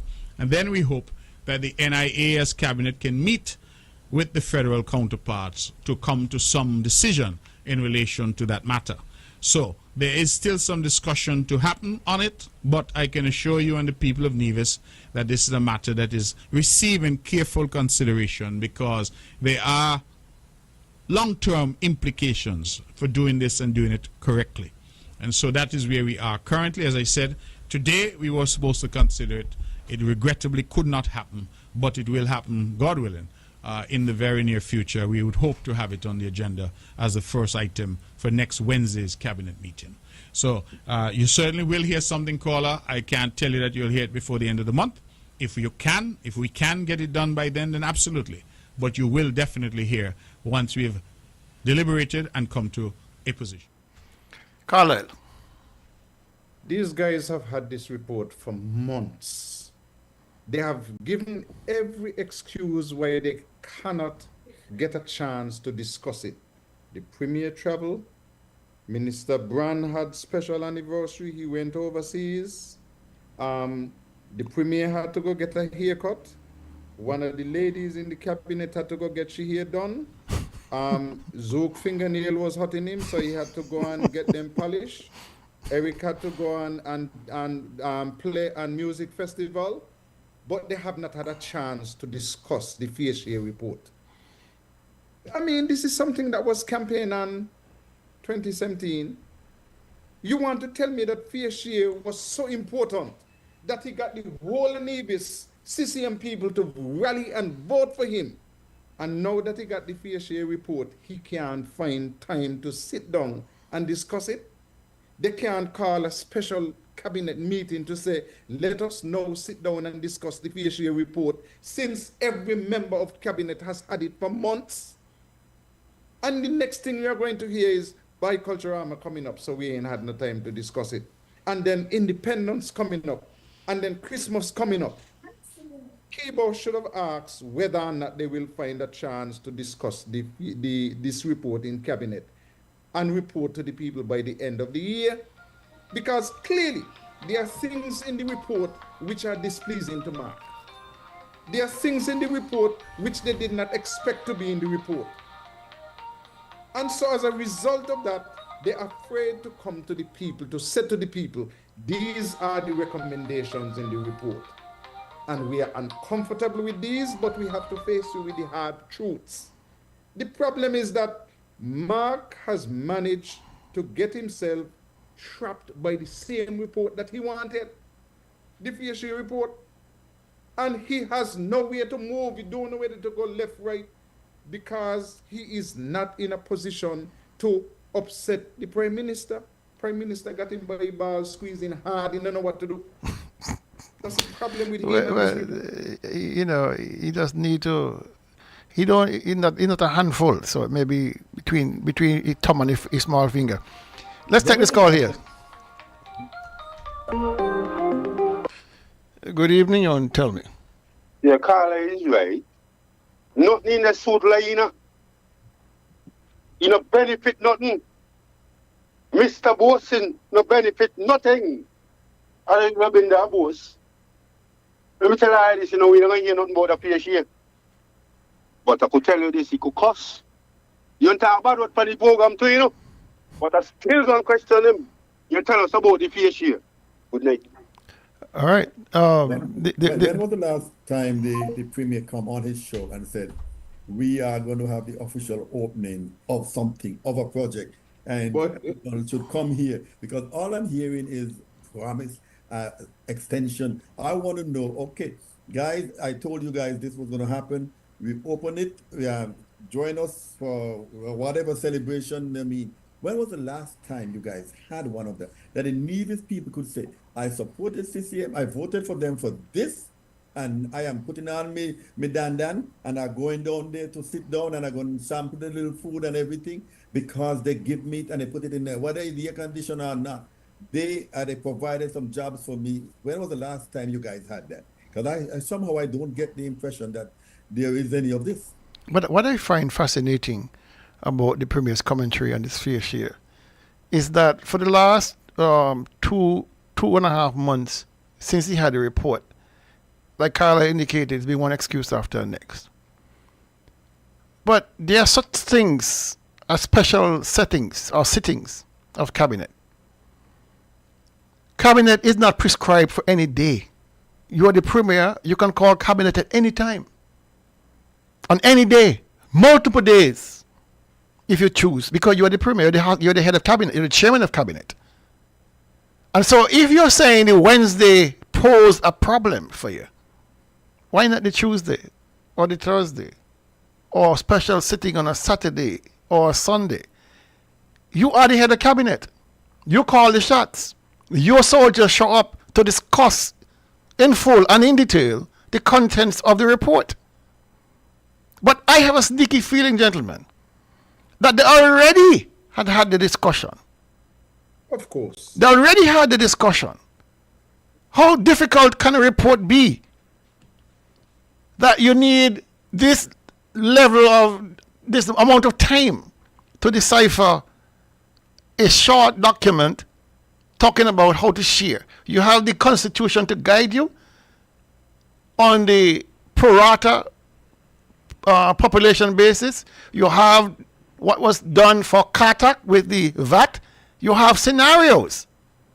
This is not rocket science. And the Premier himself said that a high schooler could have done it. True. He said a high schooler, why we got a World Bank? Why do we need outside interference in this. We could do it ourselves. A high school student can do it. Well, Mr. Premier, you got 2 PhDs. You have so-called bright people in your cabinet who went beyond high school. And so I would have thought by now, gentlemen, that this matter of the fair share and this document will have been in the public domain by now. It has been the pivotal argument, the penultimate argument the Premier has been making for the last couple of years, belly aching about Nevis being disadvantaged by St. Kitts and all this. But here you have a chance. The document is in your hands. The last thing I heard, he said he made a commitment to Dr. Drew that he would not unilaterally disclose any details of the document. Boy, you're the Premier of Nevis. You are the Premier of Nevis. You have a responsibility to Nevis. And so if Dr. Drew is not ready because his team has not done the work, you are the Premier of Nevis. You represent the best interests of Nevis. And you have to drag Dr. Drew to the meeting. Then you do it. But we all know that ain't going to happen. Because you can't be begging on one hand and cussing the other one. Lord, I see you want to say something. Go ahead. Oh boy, where do we go from here with this craziness that we're gonna? One thing I know for sure, and I'm gonna give the Premier some credit this evening, he has kept his word that he will not go against Dr. Drew in no sense of the word, and he has not done that. He and Dr. Drew, according to him, are so close that light cannot get between them, and he has kept that side of the bargain. Where I want to go back, because it's bugging me, is back to the processing plant. The Premier said that the source persons out of Canada who are going to come with their personnel and expertise to build a processing plant for chicken. People need to ask the Premier, what expertise did he use to design and to build the hospital, because the hospital must be far more important to the people of Nevis than a poultry plant. So which expertise, the expert that he consulted before he gave Spencer Brand the job to design the hospital? And what experts has he consulted since they have this fiasco? And what is the report from those personnel or the expert whom he consulted, paid money, and nothing has become of it? The people need to ask him this. Let's take this call. Good evening, you want to tell me? Yeah, so let me ask this. Hey, this same Spencer Brand, who get these people from Canada or wherever it is to build the full pen? Yeah. So they go find, they go get somebody with the exported team to build a full pen. But they couldn't get somebody, go there and get somebody to build the hospital, which is very important to us as a people. You tell her this, you know. You want to hear the boy there, you know. You want to hear the nigger man that said, when Joseph Perry was premier, Honorable Joseph Perry was premier, I hear the nigger man that said, leave his people like a sheep. I hear him say so, with me two on here. So you want to treat us like a sheep. But you could treat them like a sheep, you know. You don't treat me like a nun. And I'm going to say so again tonight. Let me get rid of the man. Get rid of the man. He's destructive to this country. He's not an asset. He's a liability. Good night. Thank you, sir. Tendo, you had something to say on this matter?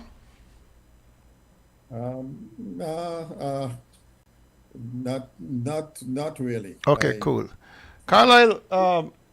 2 more items because we're running out of time. Yes. St. James's ain't got no rep in the government. Okay, let's go. Was directed to Premier Brantley. It stated that the people of the St. James constituency, they do not currently have a representative in government, so they feel somewhat neglected. So what specific measures is the administration taking to ensure that the needs and concerns of the St. James's community are heard and addressed fairly? So, St. James has, since I believe it was 1992, had a representative in government. Since 1992. 2022, St. James decided not to have a representative in government.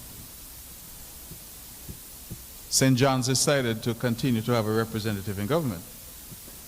St. Paul's decided to continue to have a representative in government. St. George decided to continue to have a representative in government. The good people of St. James say, we want to be in opposition. I don't understand it. So I'm wondering if it's a St. James person asking me that question. What kind of sick man is this? This is crazy. Gentlemen, I wanted you to hear the clip. There is another one that you're going to play as well, Dr. Daly. So maybe you can play that one and then we can have the discussion because we're getting close to 10 o'clock. It's coming up. Since the change in St. James, I have, as Premier of Nevis, not had a single representation made to me by the new representative in St. James about any project in St. James. And that new representative has been there now since December of 2022. Gentlemen, I just want to remind people that Mark Brantley is the premier for the whole of Nevis. He's not the premier for the areas where his CCM party managed, whether by luck, whether by ill means or whatever, to get the votes in the ballot box, including the 16 extra votes in a ballot box in St. John's. So he is the premier for St. Thomas's. He is the premier also for St. James's. He is not just the premier for the areas of St. Paul, St. John's, and St. George. Somebody need to pound this in this boasting forward donor place boy head. How can he say that St. James is wanted to be in the opposition? The people in St. James decided that Alexis Zook Jeffers was not working out for them. The people in St. Thomas's said that they did not want the lady who he put to run in St. Thomas's. Joseph Parry, when he was premier for all of Nevis. Sim Daniel, when he was premier for all of Nevis.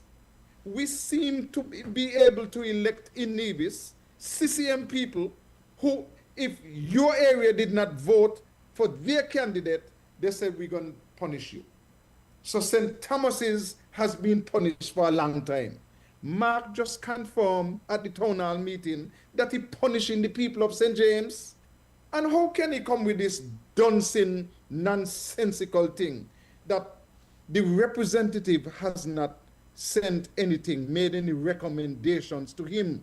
Is the same representative who asked him whether or not they had signed any agreement for the airport. And he said no, and then he just forget and still insists that we have everything in place. Yes. What is the representative supposed to ask him? She's supposed to go down on her knees and beg him, please do something for St. James? Yes. But he's premier. This is political malpractice. He's the premier for all of Nevis. This is political malpractice, Carlisle. And this is extended. This is extended in the greater society. If you don't support, not just support, but if you don't bow down to the premier and everything, you don't get a job. If you don't get a contract, you don't get. So this is infected the greater society. That my people didn't vote for you, so they don't get to go to train. They don't get to do anything because they did not vote for you. Only when I heard that, I don't know of any other Caribbean, any other politician who would make a statement so dumb, to be honest with you. Well, you have one up there in the States. You have one up there in the States. You said any politician in the world, but you have one up in the States who has threatened to withhold federal funding from New York, from California, from any state that challenged his dictatorial attitude, So you have one. So I fear that I already say all the time that I think Mark and somewhere along the line is mirroring some of Trumpism, because the people who support Trump vote against their own interest. And I see the same thing in Nevis. The people vote against their own interest. There are people who depend up here on Medicaid and all that stuff and vote to Trump. The same thing in Mark. Mark people them support him, even though it's against their own interest. He would pass them and drive home maybe, and never pick them up and give them a ride. But they love Mark. But you see, let's take this call. Good evening, on tell me. Yeah, man, they talk. They talk, man. They spill the guts. Because you only say we're inside home, you know. Just what you hear me say, and what you mean? They talk, man. Let the people them hear him. And I hope the rest of the constituency see them hear him. And get rid of the rest of them. The boy not being educated, the client says so. He like a banana tree where you plant. He been cultivated. The boy is a dunce. The world see and the world hear. Who dunce? Who stupid? Good night. All right. I was amazed because the first time I heard him mention this kind of highly tribal politics in reference to St. Thomas's seat, when he was putting his case forward that if the people of St. Thomas's wanted help from the government, then put Latoya Jones in office. It's really upsetting, and the people of St. James who pay their taxes, who are law-abiding people, they should be outraged at the Premier saying, since I have voted against my man, I will get screwed. Let's take this call. Good evening, you tell me. Good evening, gentlemen. Mm-hmm.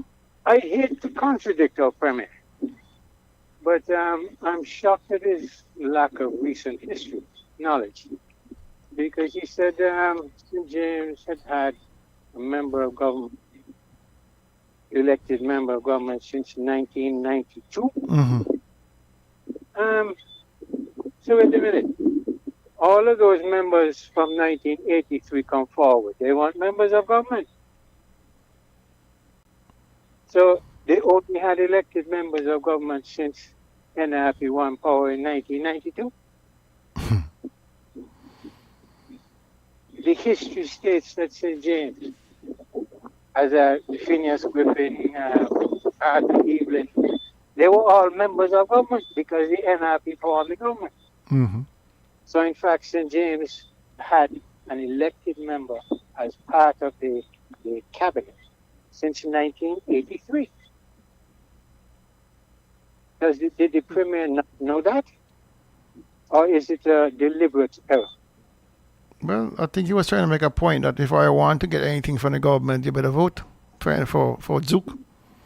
Yeah, but Lord, man, at least get your historic facts right. Come on. I agree. Thank you. That was just yesterday. The 1983 was just yesterday. You forget about that? All right.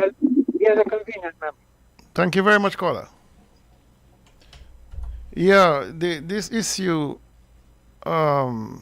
is really divisive when you start to discriminate against a people because they voted a certain way. Red state, blue state,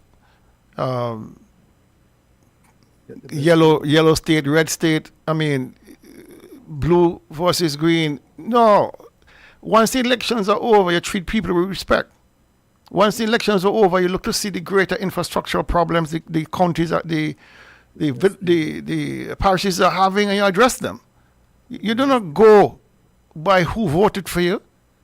That's really ridiculous, because not everybody in St. Paul's voted for Mark or for Spencer. Are you supposed to say, well, since Spencer won a slight majority, we're going to only spend half the amount of money in St. Paul's and only in CCM people? I mean, it becomes ridiculous. Representation is representation. You think the people in St. James don't want to hear about fair share? And you think they don't want to be involved in the poultry processing plant? You think they're not interested in any development in Nevis because they're being shut out by the Premier? Come on now, this is ridiculous. And this should send a really strong chill down the backs of everybody in Nevis. Is this the kind of government you want to have in control? So you have a family member in St. James. And because that family member is in St. James, no matter who they voted for, they're in St. James, they are denied benefits because you hate the fact that Janice beat Zook. Okay. That's the kind of conversation we want to have. And I think Teddy was alluding to it earlier. Who are these people? Who are these Nevisians who see these things, hear these things for themselves? See them for themselves, hear them for themselves, and still saying, well, me love me premier. Come on. You can't be serious. He's being empowered by this kind of, tribal politics that we are practicing. And to his benefit. To his benefit. Laughing at us. What are all these stupid people? They vote for me all the time, and I keep fooling them off. I'm doing what I want to do. And they keep voting for me. Anyway, that's where you go. Carly, what's next? That's it. We're out of time. We're out of time. So wrap up statements. We're going to start with Teddo. Well, I'm going to wrap up. And I'm going to put in a little plug for my good cousin who take on the job of vice president of for tourism in Nevis. She's, in my view, she's highly qualified. I know there are challenges. I would have much preferred she get the job as a CEO because we only have a CEO right now, and I would have much preferred. But she loves the position she has, and I would hope that, as you said earlier, that we have the best people, and we pick the best people for we are all divisions. And I really do believe she is the best pick that we had, and give her the opportunity, give her the tools. Teddo, she has the job already. You're not gonna sell it. I know. I know, I'm not selling it, but I'm just saying, I want to congratulate her, but I want to make sure, I want to congratulate her because I believe if we get the best people to do the job, the country would rise above itself. We don't have to always say, hey, if you don't support me, I don't pick you. I am qualified. Give me the job and let me do the job. But the problem we have with Mark is that when he travels, he doesn't have the right people among him. He doesn't have the people who go at the advance party, who do the legwork first. Then when you go there, you sign documents. You don't go there to spend 2, 3, 4 days to sign documents, to negotiate. You go there, your advance party already went. Then when you get there, you just spend 5 or 10, whatever, half an hour. You don't need to use up all people's money in hotels and everything. You just spend less time and come back home because your advance party gone already. They did all the legwork. Then they do all of that. The bureaucracy is over. That's what you need. You need people who are qualified, who know about geothermal, who can go out there first ahead of you. Don't do all the deals and hammer out all this stuff. And then when you go, you just sign. And you come back home. You don't need 5, 6 days out there. All right. Tulu? Jesus says, he who has an ear, let them hear. The Premier has indicated to the people of Nevis by addressing St. James that as long as you are not on his bandwagon, you're in for a rough time. We, the people of Nevis, will have to decide whether or not we need Jesus or we want Barabbas, who is a criminal. Good night. Carlisle? I just want us to look closely at what is happening in Nevis at the present moment. We were told in 2017 that fair share was the most important element going into that election. It was a deal breaker. Fair share was what the CCM campaigned on. They went all over St. Kitts and Nevis and made a set of noise. Fair share. And then having had the fair share report, which Mark Brantley said he could give to high school people or sixth form people to work out, the cabinet, which is out of high school and sixth form for years, they can't meet to work out what is in the fair share report. They can't understand what is in the fair share report so that they could share it with the people of Nevis. They cannot understand the fair share report to the extent where they can say to the federal government, guys, we're ready to have a joint meeting so that we can process the fair share report. This is a recommendation that we like. Let us discuss and see where we go from here so that Nevis and Simkits can benefit fairly. When the Premier says to me that he cannot say to the caller whether or not they would be in a position by the end of the month to make a decision, and not just make a decision, but to have a joint meeting to work out this thing, I say we're in problems. We're in real serious problems. Because you can't tell me, 8 years ago you campaigned on this matter. So when you campaigned on it, you didn't know what would constitute fair share for Nevis? You never consulted the Constitution so that you can have a leg to stand on with respect to fair share? And when the Premier says, listen man, we haven't had a time to discuss it in cabinet, and so we're not ready yet. It says to me that the Premier thinks that Nevis people are foolish. And since he can fool them all the time, he will continue to try to fool them every time. I'm offended by that. All right. Well, that's it for our show today. We're out of time. 3 minutes past 10 o'clock. I will invite you guys to join me on Saturday on Target from 1 o'clock to 3 o'clock. And we will end it here so everybody can get home safe. All right. So good night. Thank you all for tuning in. Thank you all for your patience. And, of course, all the comments on Facebook. And if you want YouTube, FM, or on Twitch, good night to each and every one of you. See you on Saturday or on Target. Thank you all. Good evening, everybody. Good evening. Evening. Carla, what time are you leaving, huh?